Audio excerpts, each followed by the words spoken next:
ठीक है, इसके हवाले से हम बात करेंगे।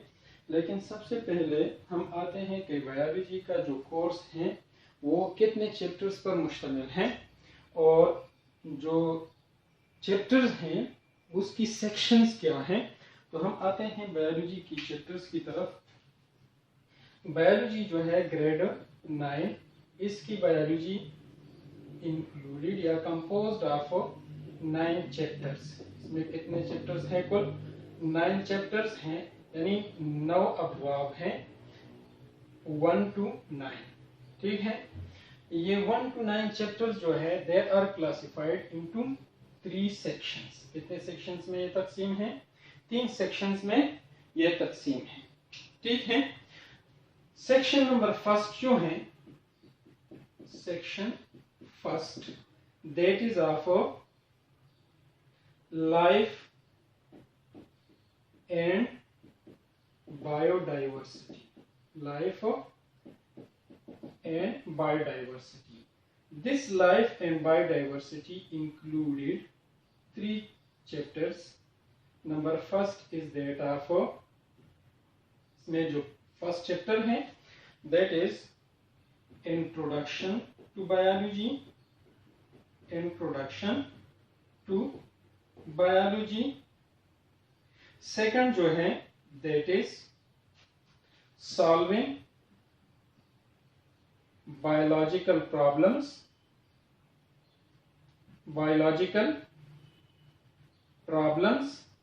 And third number is that of biodiversity. Life and biodiversity में जो कि इसकी स्टडी होती है, इसमें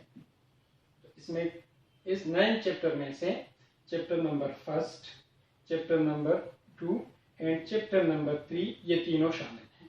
ठीक है, अभी हम आते हैं सेक्शन नंबर 2 की तरफ। सेक्शन नंबर 2, तो सेक्शन 2 जो है इसको हम कहते हैं सेल बायोलॉजी, या इसका दूसरा नाम है साइटोलॉजी। सेल बायोलॉजी या इसका दूसरा नाम है साइटोलॉजी। तो इसमें कितने चैप्टर्स शामिल हैं? 4 चैप्टर्स इसमें इंक्लूड हैं। Number first that is cell and tissue, chapter number 4। Number second cell cycle, chapter number 5। Number 3 that is enzymes, chapter number 6। और bioenergetics that is 7। ठीक है, सॉरी 4, 5, 6, 7 टोटल कितने हो गए? 4 चैप्टर। ये 4 चैप्टर हैं, ये सेल से रिलेटेड हैं, इसको हम साइटोलॉजी के कैटेगरी में डालते हैं। ठीक है, जो सेक्शन नंबर 3 है, सेक्शन नंबर 3 दैट इज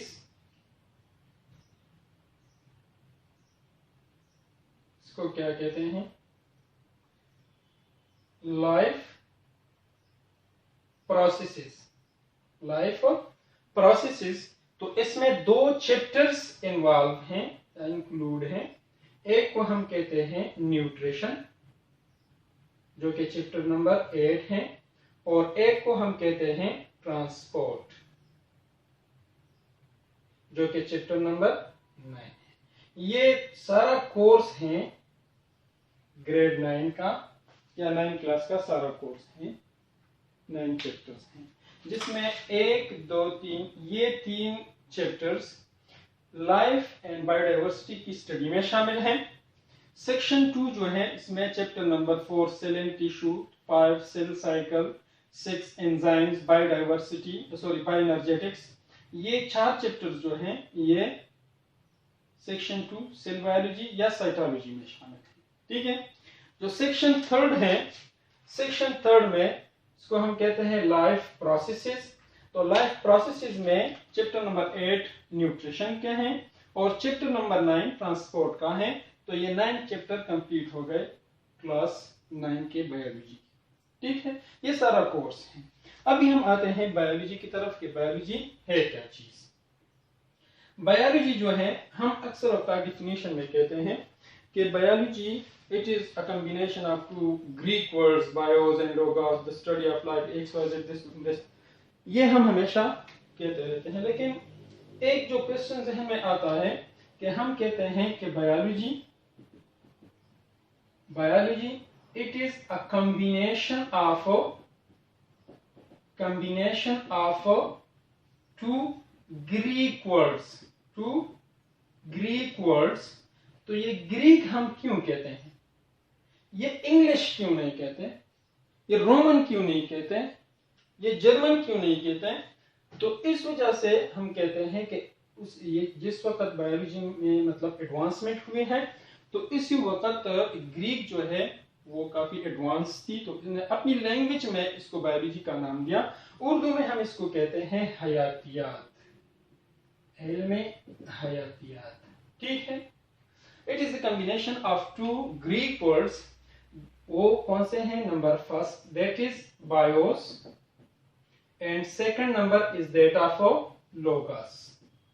ये दो वर्ड्स हैं, word number first and word number 2। Bios की क्या मानी है और लोगस की क्या मानी है? बायोस जो है that is it means life, इसकी क्या मानी है? लाइफ। और लोगोस की क्या मानी है? दैट इज स्टडी, डिस्कशन या रीजनिंग, यानी लाइफ के ऊपर रीजनिंग करना, लाइफ के ऊपर डिस्कशन करना, लाइफ के मुतालिक स्टडी करना। इसका क्या नाम है? इसको क्या कहते हैं? बायोलॉजी कहते हैं। क्या कहते हैं? बायोलॉजी कहते हैं। तो डिफिनेशन में हम यूं कह सकते हैं कि the study of life is called biology. The study of life is called biology, यानी लाइफ की स्टडी को हम क्या कहते हैं? बायोलॉजी कहते हैं। यूं भी हम कह सकते हैं कि biology is the branch of science which deals with the study of life is called biology, या which deals with the study of life, या which deals with the study of living organism. यहां पर देखें, life जो है, life किस चीज की होती है? लिविंग ऑर्गेनिज्म की होती है। किस चीज की होती है? Living organism. लिविंग ऑर्गेनिज्म किस चीज को कहते हैं? जानदार अशिया, यानी वो अशिया जो चलते हैं, फिरते हैं, सांस लेते हैं, ग्रो करते हैं, रिप्रोड्यूस करते हैं, बच्चे पैदा करते हैं, तो उस चीज को हम क्या कहते हैं? लिविंग ऑर्गेनिज्म कहते हैं। ठीक है, अभी ये जो लिविंग ऑर्गेनिज्म है, ये लिविंग ऑर्गेनिज्म हमारे पास 3 कैटेगरी में तकसीम है। एक को हम कहते हैं प्लांट्स, एक को हम कहते हैं एनिमल्स, और एक को हम कहते हैं माइक्रो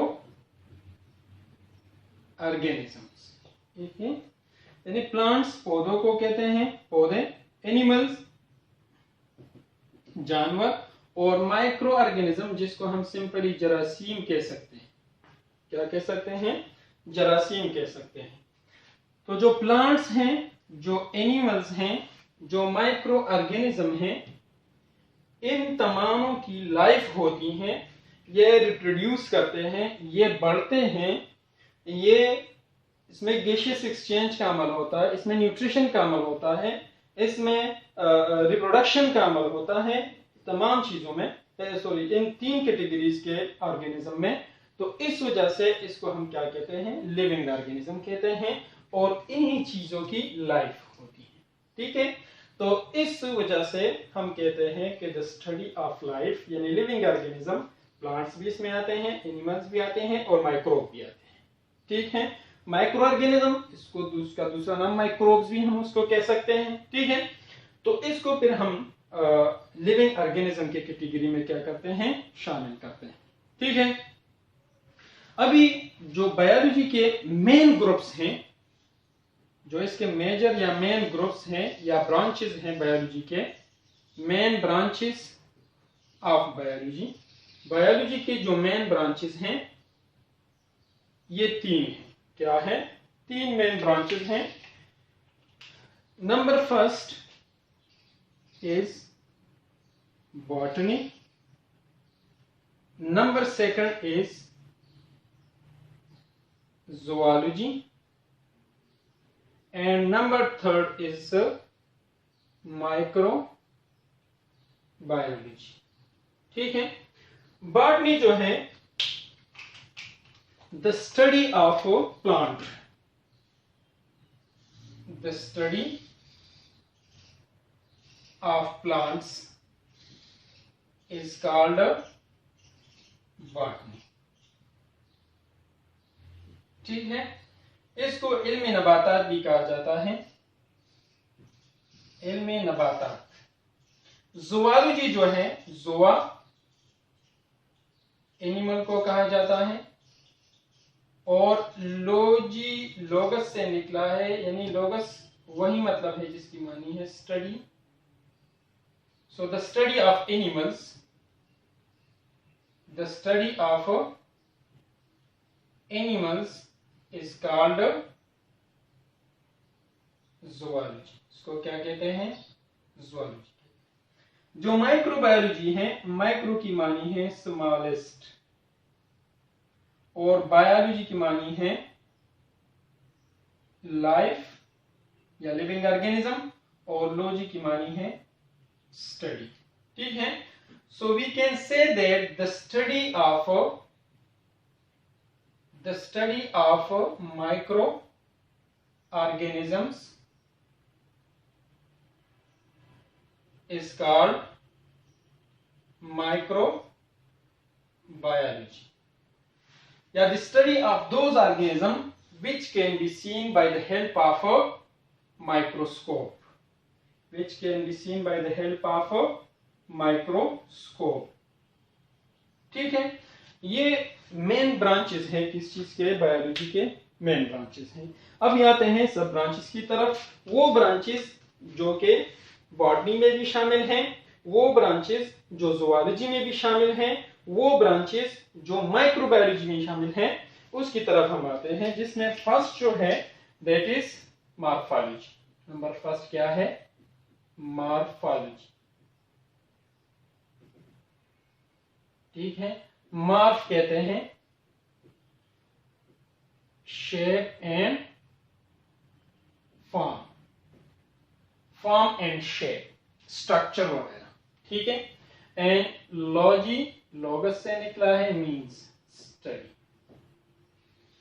क्या मतलब है इसका? इसका मतलब यह है कि मॉर्फोलॉजी में हम किसी भी ऑर्गेनिज्म का, हुआ वो प्लांट हो, हुआ वो एनिमल हो, हुआ वो माइक्रो ऑर्गेनिज्म हो, इसके बारे में हम क्या स्टडी करेंगे? यानी प्लांट है, अगर प्लांट है तो इसका शेप कैसा है, इसका साइज क्या है, इसका स्ट्रक्चर क्या है, इसका फॉर्म क्या है, वगैरह। यानी अगर ये प्लांट है तो प्लांट के बारे में ये चीजें, अगर एनिमल है तो एनिमल के बारे में ये चीजें, अगर माइक्रो ऑर्गेनिज्म है तो माइक्रो ऑर्गेनिज्म के बारे में ये चीजें। यानी माइक्रो ऑर्गेनिज्म इसका शक्ल, सूरत, स्ट्रक्चर, साइज, शेप वगैरह क्या है। तो इस किस्म की चीजें प्लांट से रिलेटेड, एनिमल से रिलेटेड, माइक्रो ऑर्गेनिज्म से रिलेटेड, यानी इसका शेप हम स्टडी करते हैं, साइज स्टडी करते हैं, स्ट्रक्चर स्टडी करते हैं, फॉर्म, जिस्सामत, कद-ओ-कामत, साइज वगैरह, ये सब चीजें किस चीज में आती हैं? मॉर्फोलॉजी। ठीक है, तो इसी मॉर्फोलॉजी के टाइप्स हैं। फिर मॉर्फोलॉजी के क्या है? टाइप्स हैं। Number first that is external morphology, that is external morphology. ठीक है, and second number is that of internal morphology. Second number क्या है? इंटरनल मॉर्फोलॉजी, यानी वो मॉर्फोलॉजी जो किसी भी ऑर्गेनिज्म का साइज, शेप, स्ट्रक्चर का ऊपर यानी बैरूनी तरफ से उसका मुवाजना करना या बैरूनी तरफ से उसका स्टडी करना, ऑब्जर्वेशन करना, उसको हम क्या कहते हैं? External morphology. लेकिन जो भी ऑर्गेनिज्म या जो भी उसका पार्ट जो है इंटरनल साइड से यानी अंदरूनी हिस्से से अगर उसकी ऑब्जर्वेशन की जाए, अगर उसकी स्टडी की जाए, तो फिर हम इसको क्या कहते हैं? इंटरनल मॉर्फोलॉजी कहते हैं। That is concern to the observation of external morphology. ये एक्सटर्नल मॉर्फोलॉजी की तरफ मतलब वो है, और इंटरनल जो है, सॉरी, एक्सटर्नल मॉर्फोलॉजी मतलब external parts, study of external parts या एक्सटर्नल सरफेसेस, और इंटरनल मॉर्फोलॉजी जो है इंटरनल